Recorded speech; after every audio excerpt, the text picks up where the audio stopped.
So if cycling is really as easy as riding a bike, why does anybody need to take a pedal stroke class? Well, let's look at the learning process. So you spent the first year of your life learning how to walk. It was really cute, you fell down on your ass a couple times, but what nobody tells you is that falling down on your ass is part of the learning process. It's called a failure state. Failure state is where you learn what doesn't work. Every other sport has failure states to it. Every other learning process works because there are failure states. In ball sports, if you don't put the ball where it needs to go, or you drop the ball or whatever, that is called a failure state, and you learn not to do that. Every other sport has some ability to fail, whereas cycling, you clip your feet into the pedals, and those pedals are going around in a circle, and your pedals are going around the same circle as the best pros. So everybody looks down at their feet and says, well, I know how to pedal a bike. But that isn't exactly the truth. It's not showing forces on the pedals.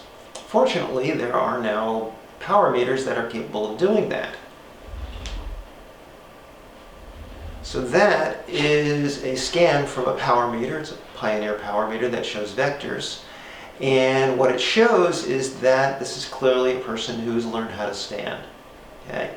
In standing and walking and running, what you do all the time, all the force is at the bottom. You spend all your day, most of your time with your feet supporting your body weight, and their legs are straight, and the force goes at the bottom. And the scan shows that this is a person who's learned that a little bit too well, and they're trying to pedal the bike by putting most of the force at the bottom. Their brain says that's normal, that's what you do. Unfortunately, in cycling, if you're pushing down at the bottom of the pedal stroke, you're doing absolutely nothing but wasting energy. So that is an indication that most people really need to learn the skill set known as pedaling instead of borrowing a skill set from walking. So it seems a little bit too simple to spend this much time just working on, okay, the hip extends down, so you have to use your glutes to push down. The quad extends the knee extends the lower leg from the knee, so you have to use the quad to push forward.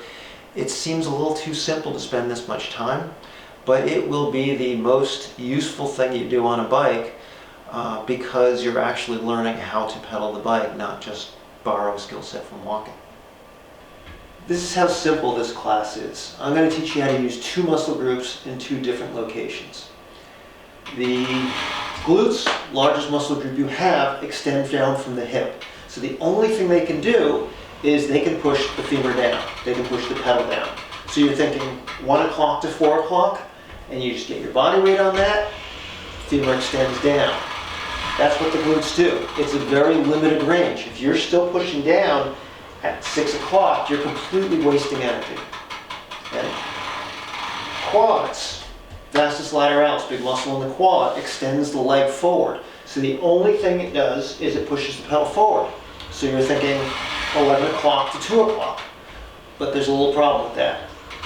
So if I just fire my quad and I just extend my leg forward, you're going to notice that my foot is not going in the same direction as that pedal is going. It's going through the middle of the pedal circle. I need to use a second muscle to make that work, which is the hip flexor, the iliopsoas. The iliopsoas does not add power to the pedal stroke. All it does is it directs traffic over the top so the quad can work effectively.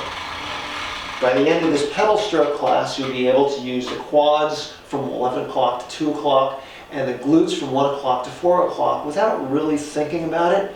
All we're doing is we're giving the skill set to actually pedal the bike, not just stand on the ground. So let's talk about how these classes are going to work. I will have my sign-up sheet for the classes on the website, and the details about when they'll be will also be on the website. So let's talk about fitting.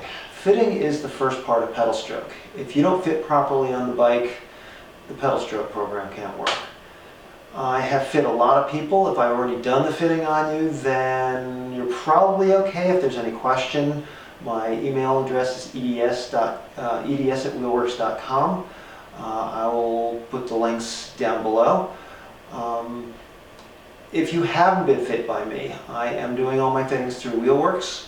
So if you go to wheelworks.com, their website, and you go to services, you'll find it says fitting.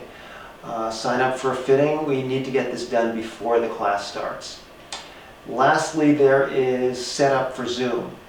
I am really picky about people having the correct feedback. If you can't see what you're doing, you don't know what you're doing.